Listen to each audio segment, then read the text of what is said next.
Listen to that. The rain is heavy tonight. It's the kind of weather that makes you want to wrap yourself in a warm blanket and forget that the world outside is mostly chaos and bad decisions. But speaking of blankets and fabrics, have you ever looked at a vintage painting and wondered why the greens look so electric? It's a color that shouldn't exist in nature, yet there it is, glowing on the canvas. We like to think we the peak of human obsession, scrolling until our thumbs ache. But the Victorians, they were on a different level. They didn't just want to look good. They were willing to disintegrate for it. The Victorian era is often sold to us as a time of stiff collars, repressed emotions, and polite tea parties. It's all very Downton Abbey until you look at the chemistry sets they were wearing. Imagine walking into a ballroom, the soft piano playing, much like the music you hear now, and being surrounded by women in gowns so green they look like they were made of emeralds and starlight. It was the height of sophistication. It was the Yses girl look of 1860. The only problem was that these women were essentially walking chemical spills. The secret ingredient wasn't magic or rare silk. It was arsenic. There is a specific irony in dying for an aesthetic. Today, we might get a stiff neck from staring at TikTok for 6 hours, or maybe we deal with the mild existential dread of a low battery. But a Victorian socialite, she was literally carrying enough poison on her bodice to drop 20 grown men. They called it Paris green, or Scheele's green. It was vibrant, it was bold, and it was a death sentence wrapped in lace. It makes you wonder if our ancestors were actually brave, or if they were just remarkably bad at risk assessment. Probably a healthy mix of both, honestly. To understand how we got here, we have to talk about the Industrial Revolution. Before this, colors were dull. If you wanted green, you mixed vegetable dyes that turned into a muddy brown after 3 washes. It was depressing. Then, along comes a Swedish chemist named Carl Wilhelm Scheele in 1775. He wasn't trying to kill the fashion industry. He was just playing with copper and arsenic trioxide. He hit a button, metaphorically speaking, and created a green so bright it made the sun look lazy. It was an instant hit, because why settle for moss when you can look like a neon lime? Scheele knew his creation was toxic. He wasn't a fool. He warned people that his new pigment was, slightly lethal if ingested. But the 19th century public heard toxic and responded with, but does it pop under gaslight? The answer was yes. Under the newly invented gaslighting of the era, Scheele's green didn't fade into the shadows like other dyes. It shimmered. It announced your presence before you even spoke. And in a society obsessed with status, looking like a glowing forest nymph was worth a little bit of localized organ failure. By the mid-1800s, arsenic was everywhere. It wasn't just in the dresses. It was in the wallpaper, the artificial flowers, the toys, and even the candles. If you were a Victorian child, your bedroom was likely a velvet-lined gas chamber. The logic was simple. Arsenic was cheap, and it made things look expensive. It's the same logic that leads us to buy $5 t-shirts made in questionable factories today. We haven't really changed. We just moved the poison further down the supply chain so we don't have to smell it while we eat our brunch. The sarcasm of history is that the people most affected weren't just the rich ladies in the ballrooms. It was the working class. Imagine being a seamstress in a cramped London attic, the rain drumming on the roof just like this, while you sew hundreds of tiny green silk flowers onto a gown. You are breathing in the dust. Your fingers are turning green. You develop sores that won't heal. But the dress has to be ready by Friday because Lady Pemberton has a gala. The cost of beauty has always been paid by someone else, usually someone who couldn't afford the antidote.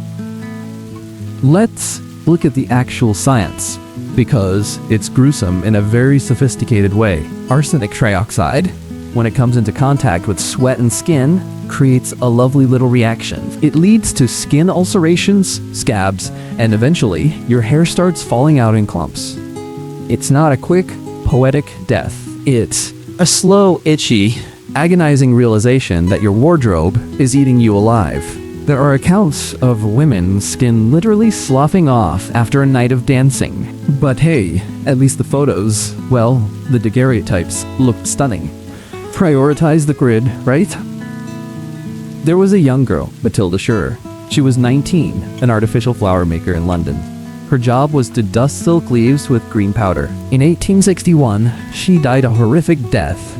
Her final moments involved vomiting green water and her eyes turning a sickly shade of yellow. The doctors found arsenic in her lungs, her liver, and her stomach. Her death was the tipping point. It was the moment the public realized that maybe, just maybe, looking like a radioactive leaf wasn't worth the human sacrifice. It was the cancel culture of the 1860s, but with more funerals. The press finally started picking up on it. The Lancet, a famous medical journal, began publishing warnings. They calculated that a single dress contained enough arsenic to kill half a dozen people. One writer noted that a lady in a green dress carried in her skirts the death of every creature she came in contact with. Imagine that. You go in for a hug and come out with a lethal dose of heavy metals. It gives a whole new meaning to the phrase, looks that kill. It wasn't a metaphor back then. It was a literal warning. But here is the kicker. People didn't stop immediately. Change is slow when you were comfortable. Queen Victoria herself was reportedly horrified when she heard about the arsenic wallpaper in Buckingham Palace and ordered it all torn down. But for the average person, there was a sense of denial. It won't happen to me, they said, as they adjusted their green hair ribbons. We do the same thing today with microplastics and processed sugars. We know it's bad, but the packaging is so colorful, and we have attend on Saturday. Even Napoleon Bonaparte have been a victim of this trend. When he was exiled to St. Helena, his room was decorated with, you guessed it, gold and green wallpaper. The damp island air caused a mold to grow on the paper, which converted the copper arsenite into a toxic gas. Napoleon didn't just die of a stomach ailment. He was likely breathing in his own decor for years. Imagine being a conqueror of nations, only to be taken out by a poorly chosen interior design scheme. History has a very dry sense of humor.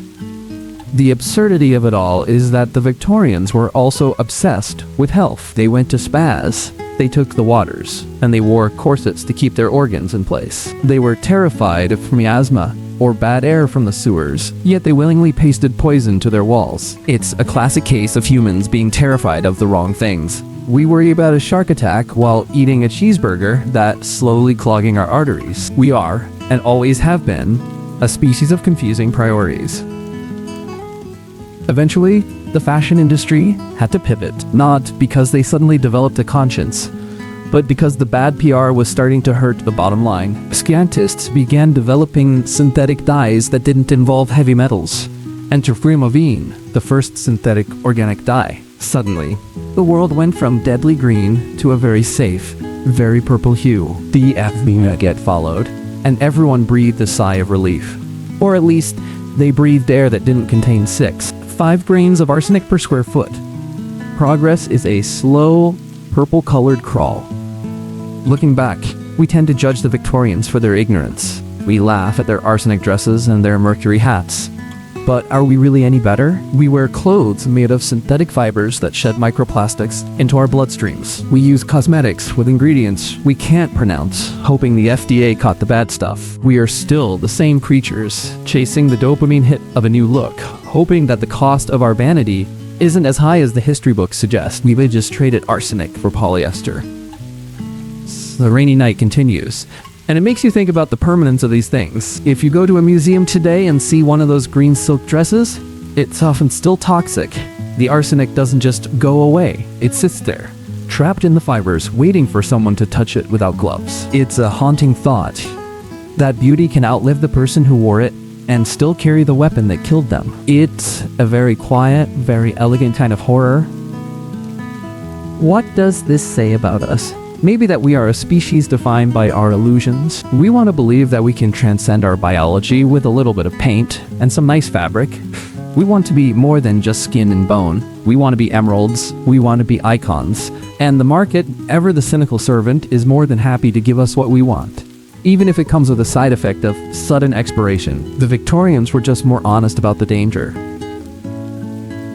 If you were sitting there on your phone feeling a bit of eye strain, just remember it could be worse. You could be wearing a 20-pound skirt, that slowly poisoning your nervous system while you try to make small talk about the Crimean War. We've traded physical toxicity for digital fatigue. Is it a fair trade? Probably. At least TikTok doesn't make your skin fall off in the middle of a waltz. Though I suppose the jury is still out on what it's doing to our brains. One poison at a time, I guess. History isn't just a list of dates.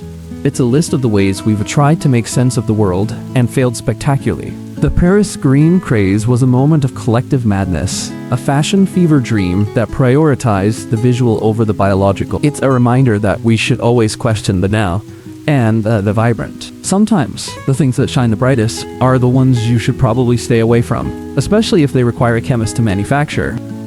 The rain is starting to let up now. I think it's time to close the book on Victorians for tonight. Before you go, take a look around your room. Is there anything suspiciously green? Anything that looks a little too vibrant for its own good?